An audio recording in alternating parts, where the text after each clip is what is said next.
ततो जयमुदीरये नष्टप्रायेष्वभद्रेषु नित्यं भागवत सेवया भगवती उत्तम श्लोके भक्तिर्भवती नैष्ठकी। ओम ज्ञानमितिमिरन्दस्य ज्ञानाञ्जनशलाकया चक्षुरुन्मीलितं येन तस्मै श्रीगुरुवे नमः। हरे कृष्णा कृष्णा कृष्णा हरे हरे, हरे राम राम राम हरे हरे। जयतां सुरतोर्पङ्गोर् मम मन्दमतेर्गति मत्सर्वस्वपदाम्भोजो श्रीराधा मदन मोहन।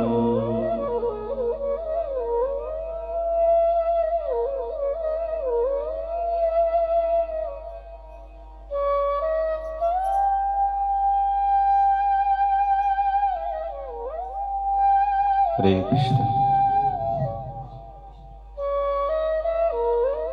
श्रीमद् भागवत कथा के इस द्वितीय दिवस में पधारेला सभी भगवान के शुद्ध भक्तों का हार्दिक स्वागत करते हैं। हमने कथा में श्रवण किया कि अजामिल यमदूतों के फंदे में फंसा हुआ था और अजामिल ने यह देखा अपनी आंखों से कि मुझे भगवान के पार्षदों ने मुझे बचा लिया और उसे बहुत पश्चाताप होने लगा। जब विष्णु पार्षदों ने उन्हें बचाया और यमदूत वहां से चले गए, तब विष्णु दूतों ने भागवत धर्म का उपदेश दिया, भगवान की कथा। और जब भागवत धर्म का उपदेश दिया तो अजामिल के जीवन में बहुत पश्चाताप हुआ कि मैंने मेरे जीवन में कितने सारे पाप कर्म किए। अगर भगवान के पार्षद नहीं आते तो आज मैं निश्चित नरक में गिर जाता था और दुख भुगतता था, लेकिन भगवान के भक्तों ने आकर आज मेरा उद्धार किया, मेरा कल्याण किया है। अजामिल पश्चाताप कर रहा है। पश्चाताप का अर्थ होता है जो पाप करने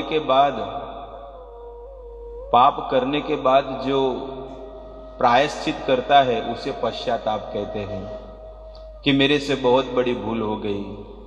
ये मनुष्य जीवन मुझे भगवान ने गिफ्ट में दिया, लेकिन इस मनुष्य जीवन से मैं इंद्रियों की तृप्ति करता हूँ, अपने इंद्रियों को सुखी करता हूँ, लेकिन ये इंद्रियां भगवान की सेवा में लगाने के लिए है।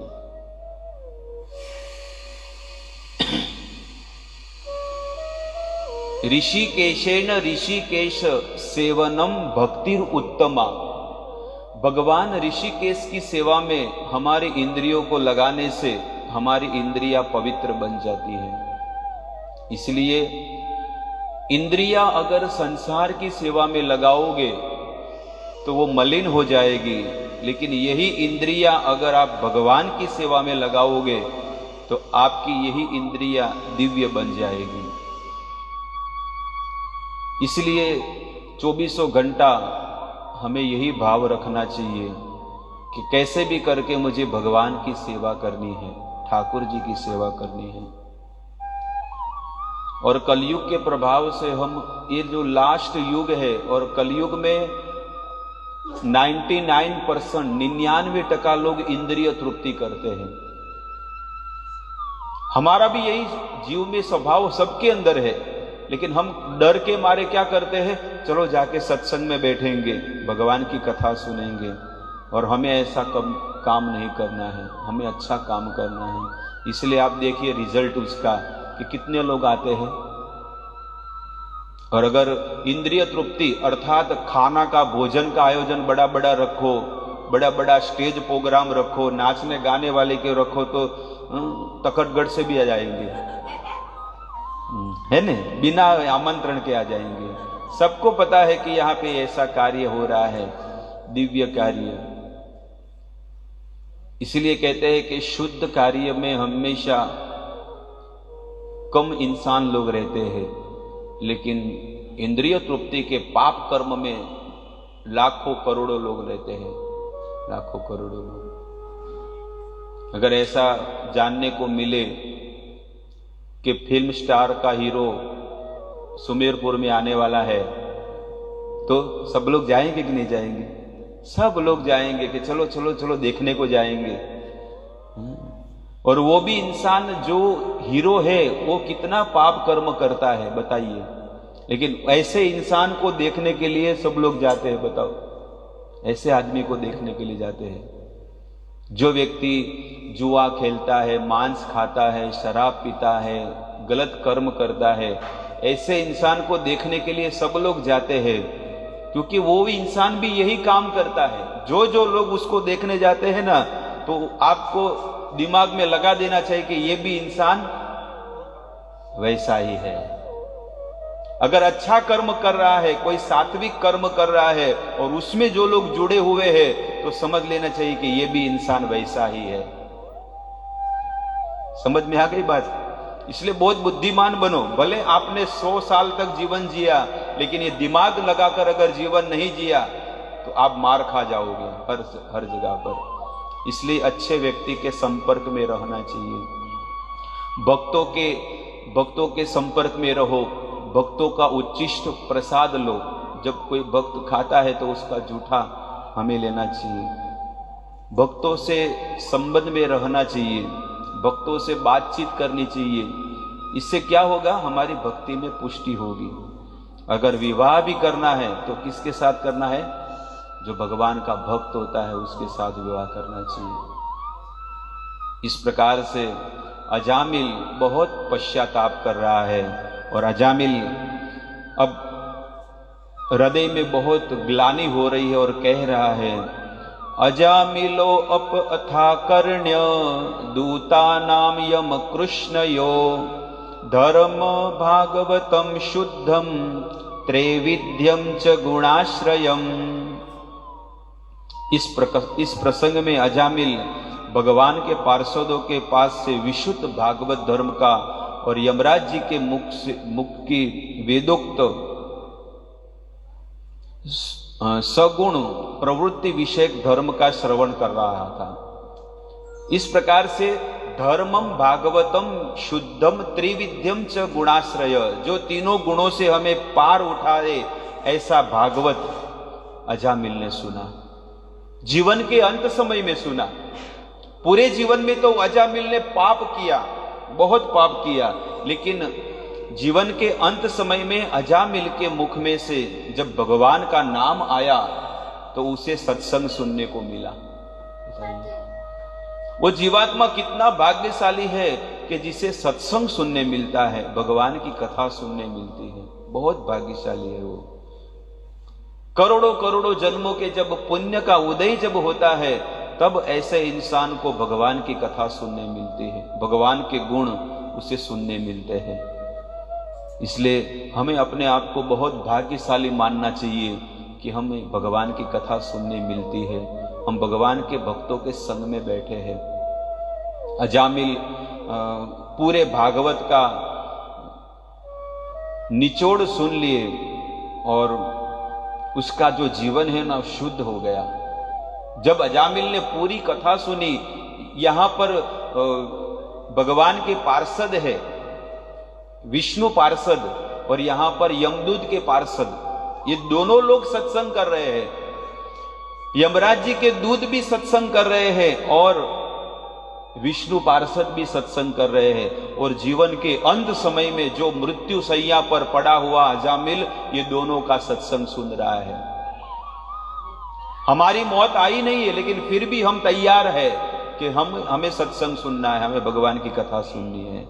लेकिन अजामिल की तो मौत आ गई है, और उसको तो अभी पता है कि अब मैं मरने वाला हूं। पतिष्यन्ति, क्या कहने लगा, अब मैं तो, मेरा पतन होने वाला है, मैं निश्चित नरक में गिरने वाला हूं। लेकिन फिर भी अजामिल पूरा ध्यान लगाकर वो सत्संग भगवान की कथा सुन रहा है। और कौन सा है, तो कहते हैं धर्मम भागवतम विशुद्धम, विशुद्ध भागवत सुन रहे हैं। भक्तिमान भगवत इत्याशु महात्म्यम श्रवणा हरे, अनुतापो महानासित स्मरतो अशुभात्मनः। कहते हैं सर्व पाप को हर लेने वाला भगवान की महिमा का सुनने से अजामिल का हृदय तुरंत ही भक्ति, उसके हृदय में भक्ति योग का उदय होने लगा। ये है जीवन। जो इंसान भगवान की भक्ति को, भगवान के नाम को या भगवान की कथा को सुनता है, तो उसके हृदय में भक्ति का बीज अंकुरित होता है। जो भी इंसान भगवान की कथा सुनता है, तो उसके हृदय में क्या होता है, भक्ति का बीज अंकुरित होता है। हमारे हृदय में भी भक्ति का बीज अंकुरित हुआ है, लेकिन इसको हमें सिंचन करना है। सिंचन मतलब, सिंचना मतलब उसको कैसे प्रगति हो, कैसे बढ़ोती हो, उसके लिए क्या करना चाहिए, श्रवण कीर्तन करे जलये सिंचन। उसको क्या करना चाहिए, श्रवण। किसकी चीज श्रवण करना चाहिए, भगवान की। श्रवण तो हर इंसान सुनता रहता है, मोबाइल में सुनता है, टीवी में सुनता है, एयरफोन में सुनता है, लेकिन वो संसार के विषय में सुनता है तो वही सुनना उसको भव बंधन में डाल देगा, यही हमको। लेकिन अगर उसी मोबाइल से, टीवी से, रेडियो से, एयरफोन से अगर भगवान की कथा सुनता है, तो वही सुनना, श्रवण उसको भगवत धाम ले जाएगा, भगवान के पास ले जाएगा। निर्णय आपको करना है कि आपको क्या सुनना है, भगवान के विषय में सुनना है कि संसार के विषय में सुनना है। कहीं भी आपको संसार के विषय में कोई सुनाता है, क्या करना है, कान बंद कर देना है। नहीं, मुझे नहीं सुनना है, ये सुनूंगा तो मेरा पतन हो जाएगा, मैं गिर जाऊंगा, इसलिए मुझे ऐसी चीज नहीं सुननी है। लेकिन अगर सुनाना है तो आप भगवान की कथा सुनाओ, भगवान के विषय में सुनाओ। मैं भगवान के विषय में सुनना चाहता हूं। इसीलिए नवदा भक्ति में बताते हैं कि भक्ति को अगर आपको बढ़ाना है तो सबसे पहली चीज है कि श्रवण करो, भगवान की कथा सुनो। पूरा दिन हमारे पास है और पूरा दिन समय भी है, लेकिन वही समय को अगर हम दूसरी चीजों में लगाएंगे तो समय ऐसे ही चला जाएगा। पोछा मारते हो, झाड़ू मारते हो, कपड़ा धोते हो, बर्तन घिसते हो, रसोई बनाते हो, काम धंधा करते हो, दुकान में बैठे हो, ऐसे ही तो स्पीकर से क्या करना चाहिए, जैसे अभी बज रहा था ना, तो छोटा स्पीकर लेके कथा सुननी चाहिए, भगवान के कीर्तन सुनने चाहिए, तो हमारा वो पूरा दिन कृष्ण भावनामृत हो जाएगा, पूरा दिन। इसलिए काम करते चलो, नाम जपते चलो, अर्थात भगवान की कथा सुनते रहो। कभी कभी ऐसा हो जाता है कि ज्यादा कथा सुनते तो बोर हो जाते, तो कोई वांधा नहीं, बंद करके थोड़ी देर आराम करो, लेकिन संसार के कोई भी चीज मत सुनो। 24 घंटा जागरूक रहो। क्या रहो, जागरूक रहो कि मैं आत्मा हूं। कौन हूं, आत्मा हूं, और मुझे किसकी सेवा करनी है, परमात्मा, भगवान की सेवा करनी है। और भगवान की सबसे बड़ी सेवा कौन सी है, उनके विषय में सुनो। अगर आपको कोई भी इंसान को प्रसन्न करना है तो उसके गुण गाओगे ना, तो वो इंसान प्रसन्न हो जाएगा, कोई भी इंसान। आप कभी भी देखो, आप किसी का भी गुण गाओ ना तो वो प्रसन्न हो जाएगा। अगर आपके घर पे कोई मेहमान आया और आपने अच्छा हलवा बनाया, बाटी बनाई, दाल बाटी, कुछ भी बनाया, अच्छा बनाया, और आपने जब उनको परोसा, और जैसे ही परोसा, जैसे ही आपने परोसा और उन्होंने जब भोजन करना चालू किया और आपको कहा बहुत सुंदर बनाया है आपने, कितना सुंदर बनाया है, तो वो पानी पानी हो जाएंगे, अरे लो और खाओ, है कि नहीं? जैसे ही आपने गुण गाया ना उनका तो तुरंत कह के और खाओ, अगर नहीं बोलेंगे ना तो नहीं देंगे। और अगर गुण नहीं गाया तो खाने के बाद भी पूछेंगे तो जरूर कैसा लगा।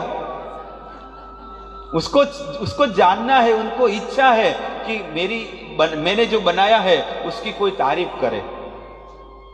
और जैसे ही आपने तारीफ किया तो उसका हृदय में सुख और आनंद आएगा कि वाह, मैंने जो मेहनत किया उसके ऊपर उन्होंने तारीफ किया तो मेरा हो गया। बस कभी भी आप देखो, आप किसी के घर पे जाते हो, भले आपको कुछ वो दे या न दे, लेकिन आपको स्वागत करते समय ऐसे हाथ देकर कहते आइए, पधारिए, वेलकम, आज मेरा घर पवित्र हो गया कि आप जैसे व्यक्ति हमारे घर पर आए। बस ऐसे शब्द बोला तो समझ लो कि वो इंसान पानी पानी हो जाएगा। वाणी वाणी में कितना फर्क है, लेकिन हमारा तो स्वभाव है, अरे आप कहां से टपक पड़े। हमको तो जाना था बाहर, शिवगंज जाना था शादी में, हम इतना सुंदर प्लान किया था, पूरा प्लान चौपट कर दिया हमारा। इतने नए नए कपड़े पहने हैं, मतलब ऐसा तो डायरेक्ट तो नहीं बोलेंगे, लेकिन ऐसा मुंह ऐसा कर देंगे ना, मुंह का स्वभाव जो है ना, जैसे तीखी मिर्ची होती है ना पतली वाली, ऐसा अंदर दांत पीसते हैं, कहां से आ गया। हमारा तो प्लान इतना था, 1 घंटे पहले निकलने वाले थे कि सब लोगों को देखेंगे, मिलेंगे, बातचीत करेंगे, और ऐसा माहौल होता है शादी का, पार्टी का, जिसकी बात ही मत पूछो। एक बाजू डीजे बजता है, आनंद आता है, और पकौड़ी और भेल और खाने पीने के लिए अच्छी अच्छी आइटम मिलती है तो आनंद आ जाएगा। लेकिन कहां से ये मुर्गा टपक पड़ा, ऐसा मन में सोचते हैं, लेकिन ऊपर से तो आओ आओ आओ, अंदर से तो तीखी मिर्ची जैसे होती है ना, ऐसा हो जाता है, कहां से आ गया, पूरा मूड ऑफ कर दिया, क्या करे। तो ऐसा है, भले कोई भी आए लेकिन उसका स्वागत करो। अतिथि देवो भवः, हम लिखते हैं ना अतिथि देवो भवः, लेकिन अभी सतिथि, पहले अतिथि होते थे लेकिन अभी सतिथि, फोन करके आते हैं, मैं आऊ हो। हाँ आओ आओ, घर खाली है थोड़े वास्ते। सतिथि मतलब फोन करके आते हैं, और अतिथि उसको कहते हैं बिना बोले आ जाते हैं अचानक, उसको अतिथि कहते हैं। इसलिए शास्त्र में बताया गया है अतिथि देवो भव, सतिथि वो देवो भव नहीं कहते हैं। इसलिए जो अतिथि होते हैं उसका अच्छे से स्वागत करना चाहिए, हमारे से हो सके उतना स्वागत, पूरा मन है ना, मन हमारा खुला छोड़ देना चाहिए कि नहीं, मेरे घर पे ये व्यक्ति आए हैं, ये संत आए हैं या मेहमान आए हैं, कोई भी आए हैं, लेकिन पूरी अच्छी तरीके से मुझे उनका स्वागत करना है। हमारे घर पे आज इतने सारे व्यक्ति आए कथा सुनने, तो सबका अच्छी तरह से मुझे स्वागत करना है। और इसी से आप जिनको आप प्रसन्न कर रहे हो, उनके हृदय में कौन बैठे हैं? भगवान बैठे हैं। आप कोई इंसान को प्रसन्न नहीं करते हो, लेकिन आप किसको प्रसन्न कर रहे हो? भगवान को प्रसन्न कर रहे हो। जो मुर्दा तो कोई है नहीं, उसके अंदर कौन बैठे हैं? भगवान बैठे हैं सबके हृदय में। और आप जब उनको अगर आप प्रसन्न करोगे तो आप साक्षात भगवान को प्रसन्न कर रहे हो, साक्षात भगवान को। इसलिए अजामिल ये पश्चाताप कर रहा है और भागवत का श्रवण कर रहा है, भागवत धर्म का। तो हमारी भी भक्ति लता को अगर बढ़ानी है तो भक्ति लता को बढ़ाने के लिए हमें सबसे पहले श्रवण करना होगा और उसके बाद कीर्तन करना होगा। भक्तों के संपर्क में रहना चाहिए, भक्तों से बातचीत करनी चाहिए और उससे हमारी भक्ति में प्रगति होती है।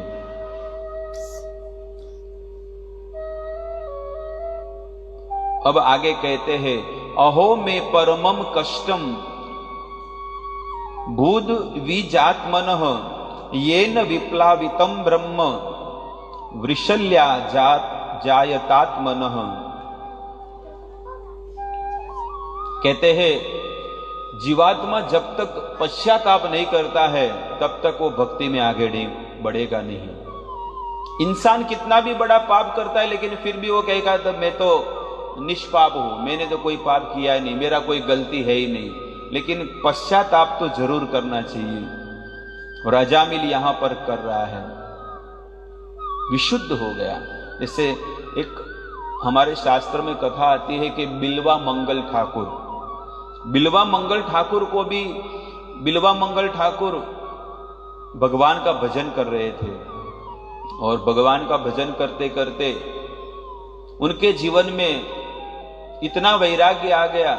भजन तो करते थे लेकिन अपने परिवार में और पत्नी के साथ इतने आसक्त हो गए तो उनकी पत्नी ने उनको कहा कि इतनी आसक्ति अगर हमारे में रखी है, भगवान में रखी होती तो आपको भगवान मिल गए होते। बिल्वा मंगल ठाकुर सब कुछ छोड़कर भगवान का दर्शन करने वृंदावन में जा रहे हैं, लेकिन उनके अंदर स्त्री की इच्छा थी कि मुझे स्त्री का सुख भोग करना है। बिल्वा मंगल ठाकुर जैसे ही एक गांव में जा रहे थे और उस गांव में एक व्यक्ति ने कहा कि आप जैसे व्यक्ति अगर हमारे घर पर आए हैं तो हमारा बड़ा सौभाग्य होगा। बिल्वा मंगल ठाकुर उनके घर पर रुके और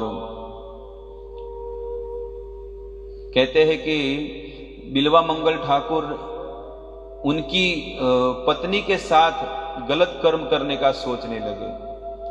तब उस ब्राह्मण देवता ने कहा कि हमारे घर पे ऐसे संत आए हैं तो आप उनको सुखी करो।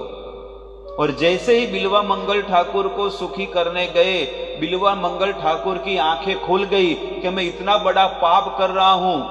और उन्होंने, बिल्वा मंगल ठाकुर ने उस स्त्री को कहा, 2 सुई है, सुई बड़ी बड़ी आते हैं ना, बोरे सीने वाले, गेहूं की बड़ी बड़ी सुई आती है, वो सुई लाया और दोनों सुई को लेके अपनी आंख खुली है, आंख फोड़ डाला। बिल्वा मंगल ठाकुर ने आंख फोड़ दी कि ये आंख के कारण ही मुझे ये संसार अच्छा लगता है, संसार की इच्छाएं और इंद्रिय तृप्ति करने की इच्छा होती है, इसलिए मैं आंखों को फोड़ दूंगा। आंख फोड़ दी अपनी आंखों से, हाथ से फोड़ दिया। किसी की ताकत है? कोई किसी को ताकत है कि अपना चाकू लेके अपना हाथ काटे? कभी नहीं काट पाएगा। लेकिन ऐसे भक्त हो गए बिल्वा मंगल ठाकुर कि इंद्रियां मुझे भगवान की सेवा करने में बाधा हो रही है तो मैं मेरी आंखों को फोड़ दूं। और उन्होंने फोड़ डाला और अपनी आंखें फोड़ के वो वृंदावन की ओर जाने लगे कि मुझे अभी वृंदावन जाना है, भगवान के धाम में जाना है। जैसे ही वृंदावन में जा रहे थे और उनको बहुत पछतावा हुआ कि बस अब से मुझे केवल भगवान का भजन करना है और मुझे वृंदावन धाम में जाना है। जैसे ही वृंदावन में ऐसे भटकते भटकते जा रहे थे, क्योंकि दिखता ही नहीं था, आंख में आंख तो फोड़ डाली थी, अब कैसे करे, कैसे मैं वृंदावन जाऊं। एक छोटा सा बच्चा आया और वो कौन था? भगवान थे। छोटा सा बच्चे के रूप में आए भगवान और कहा, बाबा आपको कहां जाना है? बेटा मुझे वृंदावन जाना है। मैं आपको ले चलूंगा वृंदावन, मैं ले चलूंगा, चलो मेरा हाथ पकड़ लो। और कान्हा ने अपना हाथ जैसे ही दिया, बिल्वा मंगल ठाकुर ने जैसे ही भगवान के हाथ को पकड़ा, उनको दिव्य अनुभूति हुई कि साधारण व्यक्ति का हाथ नहीं है, साक्षात भगवान का हाथ है। और बिल्वा मंगल ठाकुर समझ गए मेरे ठाकुर जी मुझे मिल गए। और वो छोटे से बच्चे ने बिल्वा मंगल ठाकुर को वृंदावन में ले गई। बाबा ये वृंदावन आ गया, अब मैं जा रहा हूं, मेरा हाथ छोड़ दो। लेकिन बिल्वा मंगल ठाकुर तो छोड़ना नहीं चाहते थे। इतने जन्मों से मैं आपको प्राप्त करने के लिए मैंने क्या क्या नहीं किया और आप हाथ में आए हैं। और जबरदस्ती भगवान ने हाथ छुड़ा दिया और भगवान जा रहे हैं।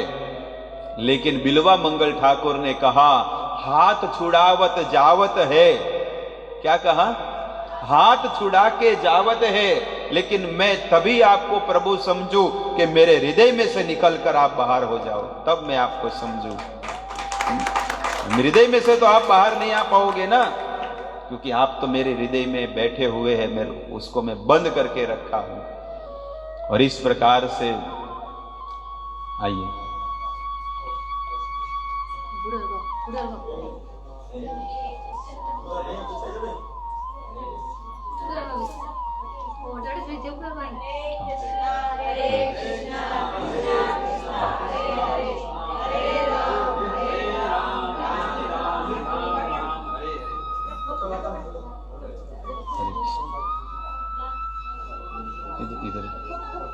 इधर बैठा दीजिए। हाँ आइए।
इस प्रकार से बिल्व मंगल ठाकुर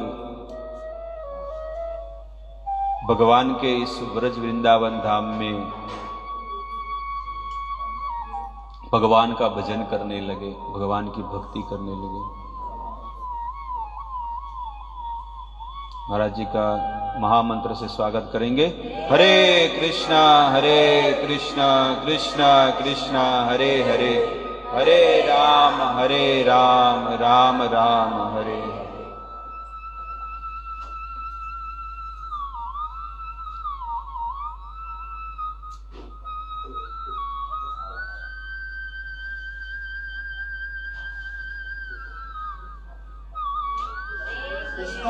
हरे कृष्णा कृष्णा हरे हरे, हरे राम राम राम हरे हरे।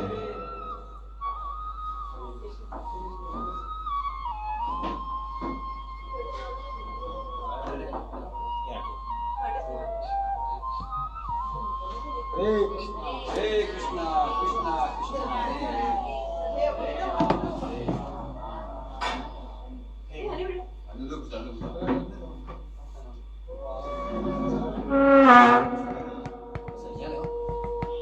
आवाज बताइए।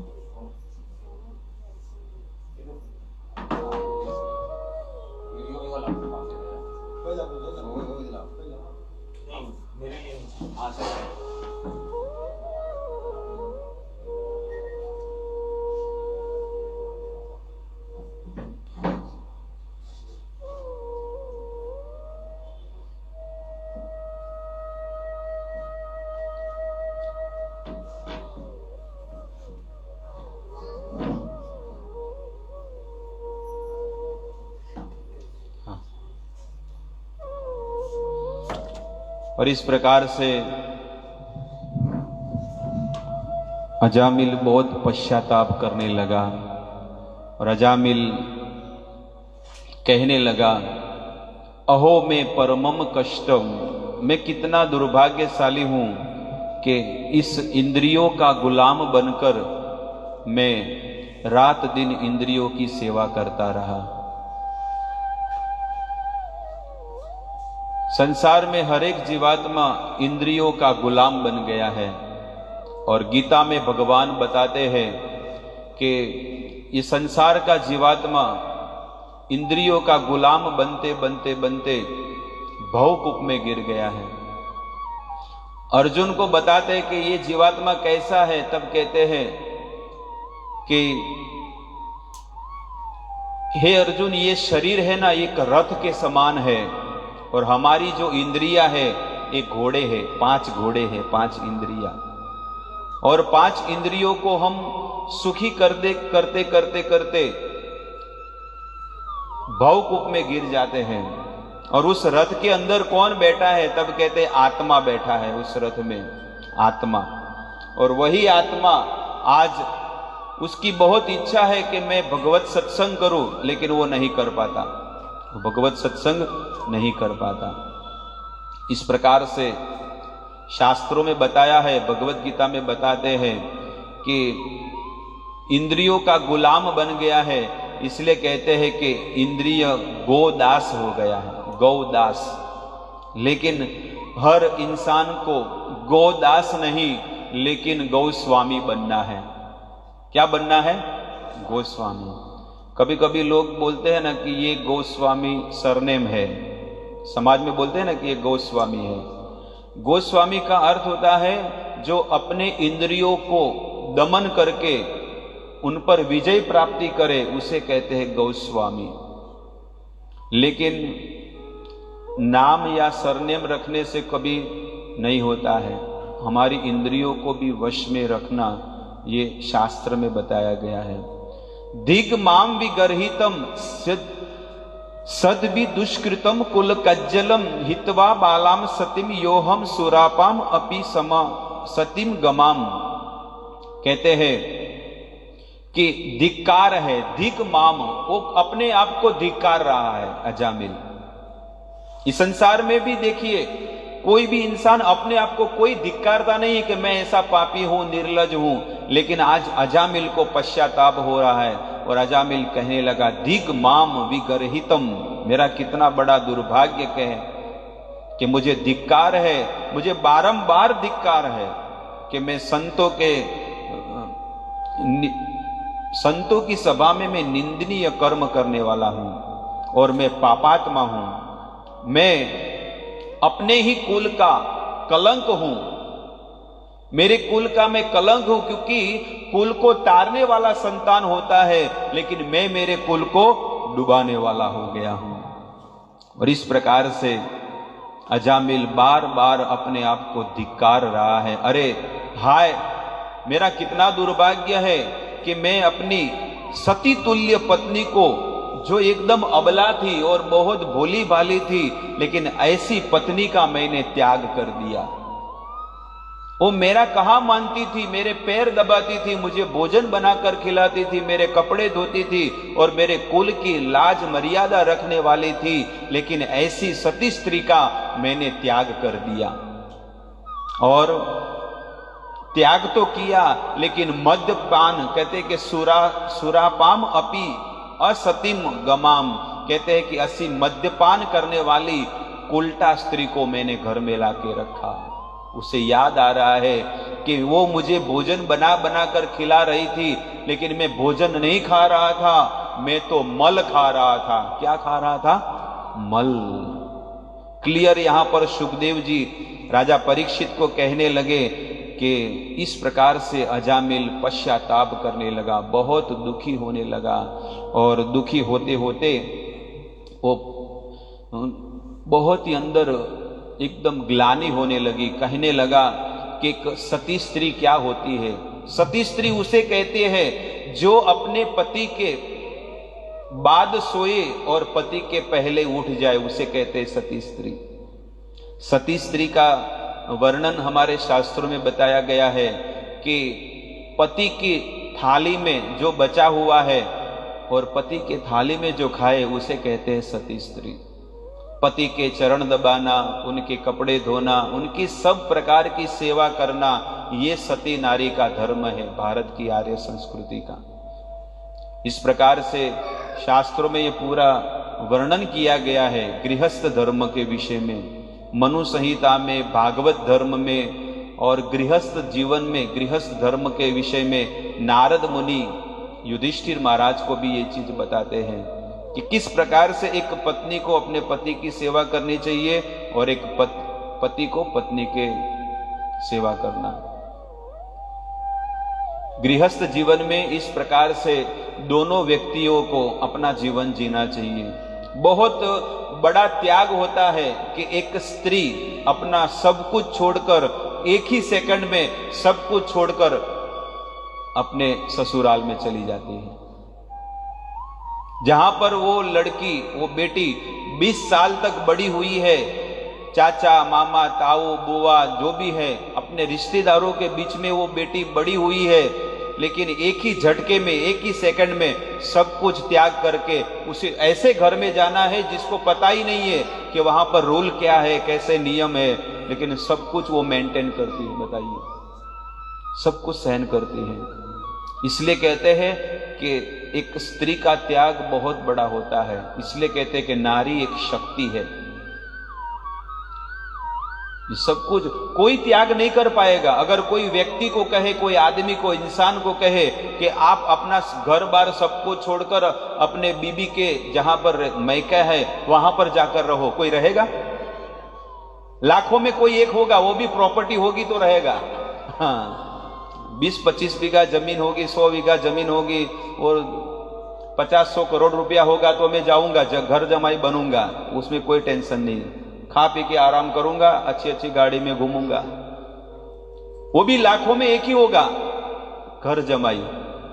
लेकिन आज देखिए कि कितना बड़ा त्याग है स्त्री का कि सब कुछ छोड़कर वो ऐसे घर में जाती, इसको पता ही नहीं कि इस घर में कैसे व्यवहार करते हैं, क्या चलन है, कैसे रहते हैं, कुछ भी नहीं, लेकिन सबके साथ वो मैच हो जाती है। मैच कर होता है, सबके स्वभाव को मैच करके रहती है। इतना बड़ा त्याग होता है। और सब कुछ वहां पर उसको क्या चाहिए?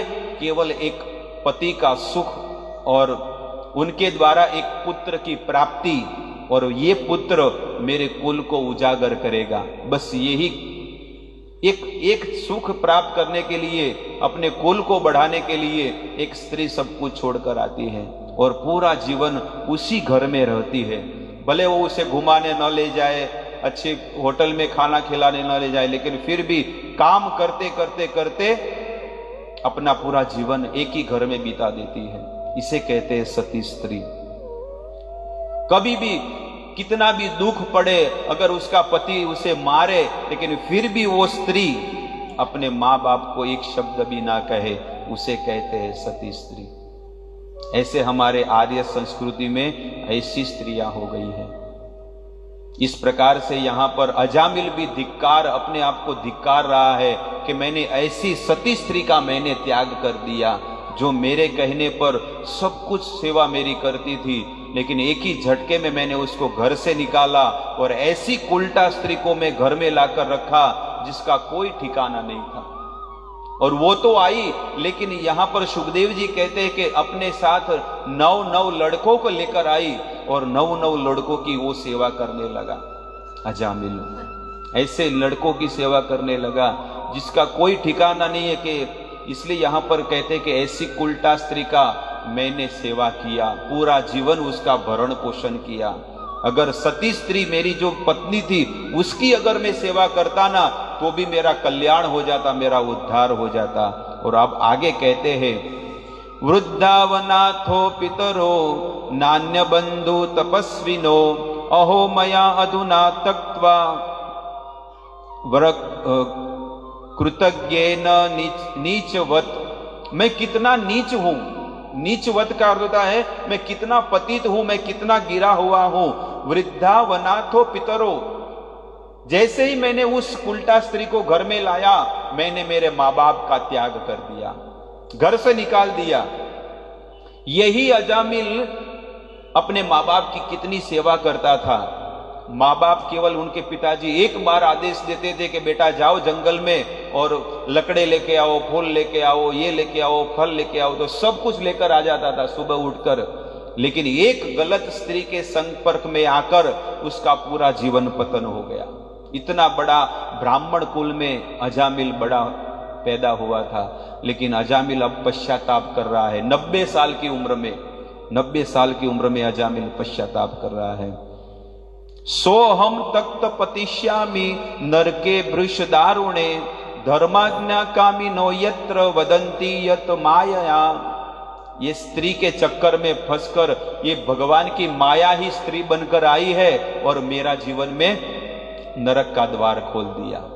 नहीं तो मैं कितना अच्छा, मैं 21 साल का था, बहुत अच्छा मैं जीवन जीने वाला, रोज सुबह में 4 बजे उठकर यज्ञ करने वाला था, होम करने वाला था, मैं पाठ करने वाला था, नाम जप करने वाला था, ये सब कुछ करता था। लेकिन एक माया रूपी स्त्री मेरे जीवन में आई और मेरा जीवन पूरा बर्बाद कर दिया। बहुत दुखी होने लगा, बहुत। जब विष्णु दूत चले गए, यमदूत चले गए, तब बिस्तर पे पड़े पड़े वो सोचने में पड़ा लग गया। और वो उल्टा स्त्री तो घर में थी, फिर भी वो सोच रहा है कि इसकी वजह से आज मेरे को इतना दुख भुगतना पड़ा। मैं इतना अच्छा भक्ति कर रहा था, लेकिन मेरा जीवन आज मेरा पतन हो गया। कहते हैं सोहम तख्त पतिष्यामि, भले मैं कितना भी पश्चाताप करूं, लेकिन मैं नरके वृष दारुणे, मैं निश्चित नरक में जाकर गिरूंगा और वहां पर अलग अलग प्रकार की यातनाएं भुगतूंगा। किमिदम स्वप्न आसो आहोस्मिन साक्षात दृष्टि महाद्भुतम क्वम याता अद्यते यत्मा व्यक्त कर्षण पाश पाणय। कहते हैं कि किम इदम स्वप्न आहोसी, क्या ये स्वप्न था कि 4 लोग आए और वहां पर 3 लोग आए, ये सब कहां चले गए? स्वप्न नहीं, ये हकीकत है। और आज मुझे जानने मिल गया कि मेरे जीवन में अभी जो भी समय मुझे बचा है, केवल ही केवल मुझे क्या करना है? हरि भजन करना है और कुछ नहीं। अथ ते क्व गता सिद्धा चात्वर दर्शना, तो वो कहां चले गए सब लोग? 4 पार्षद। व्यमोचितन आत्म आत्मान बद्धवा पाशेर अधो भुवः, और वो 3 यमदूत कहां चले गए जो मुझे बांध कर ले जाना चाहते थे? लेकिन आज अगर 4 पार्षद नहीं आते तो आज मैं निश्चित वो मुझे लेकर जाते थे। गरुड़ पुराण में वर्णन है कि 86,000 योजन नरक का विभाग है। 86,000, 86,000 करोड़ों किलोमीटर दूर वो पृथ्वी से अतल, वितल, सुतल, तलातल, रसातल, महातल और पाताल में भी नरक दक्षिण विभाग में आया है, जहां पर पितृ लोग होते हैं। उसी जगह पर नरक में आज मैं गिरने वाला था, लेकिन 4 पार्षदों ने आकर मुझे बचाया है।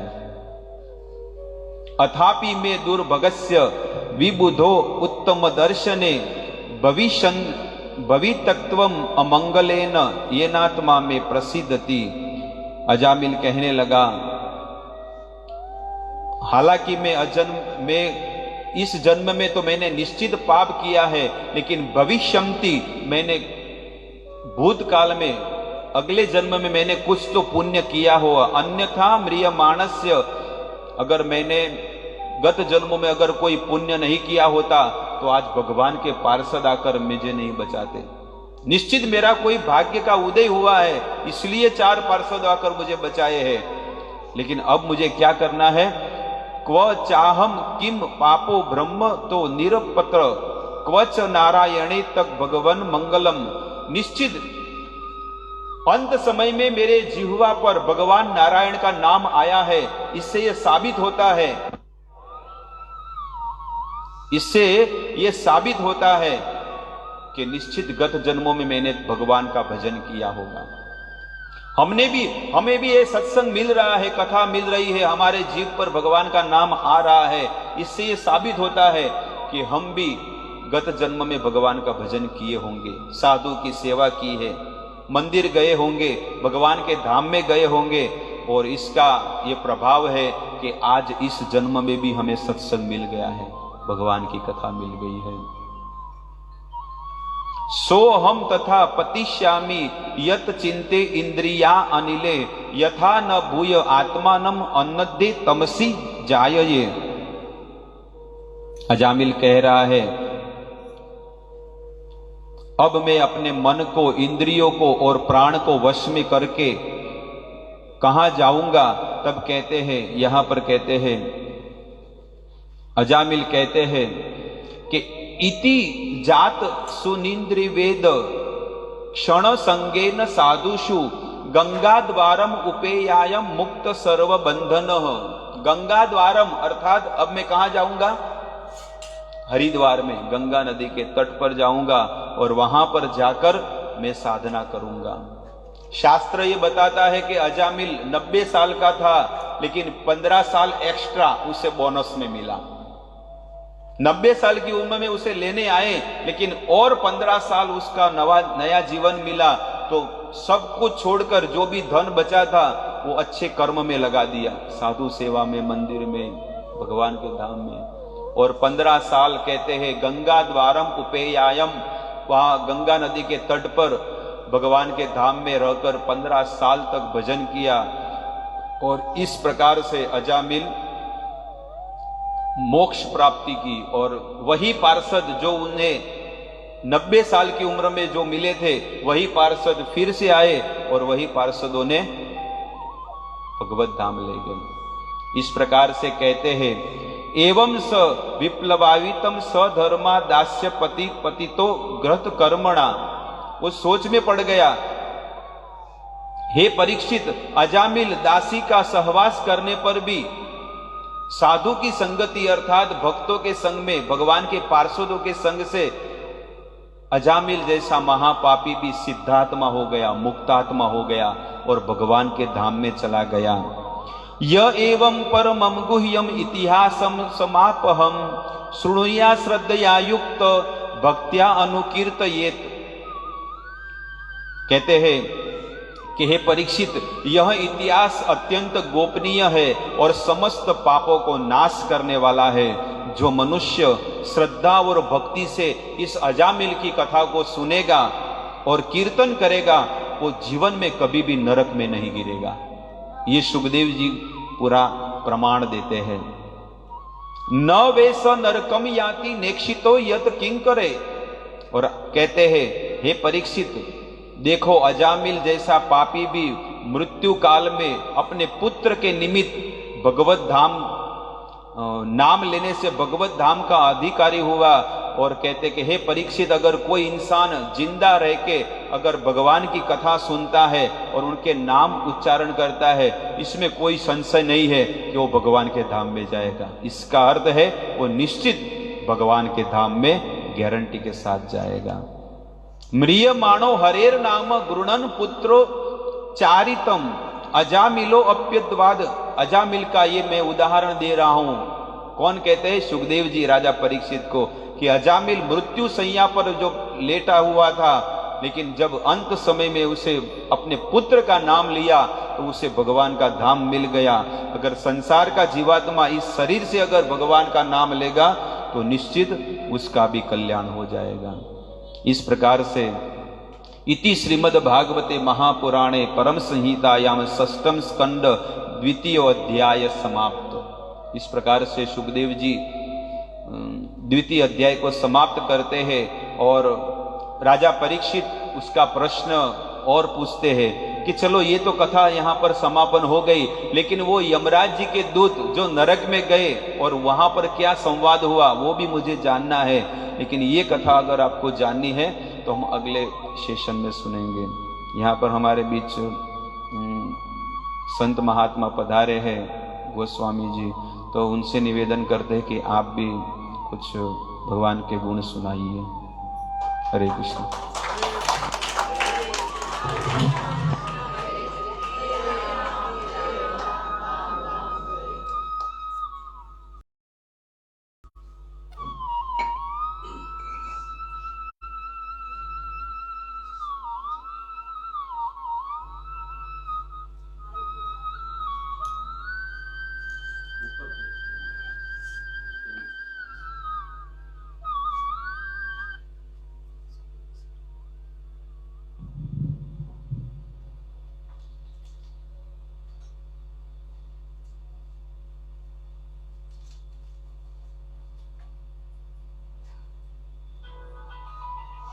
चलो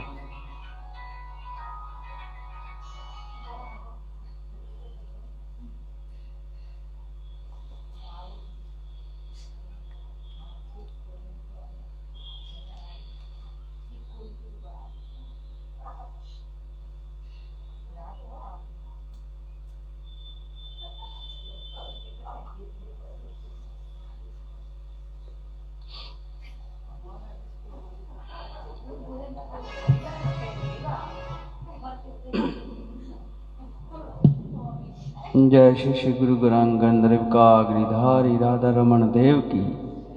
श्री श्री गुरु गौरांगन का गिरिधारी राधा माधव राधा मदन मोहन पंचतात्मक शिगौर हरि की जय।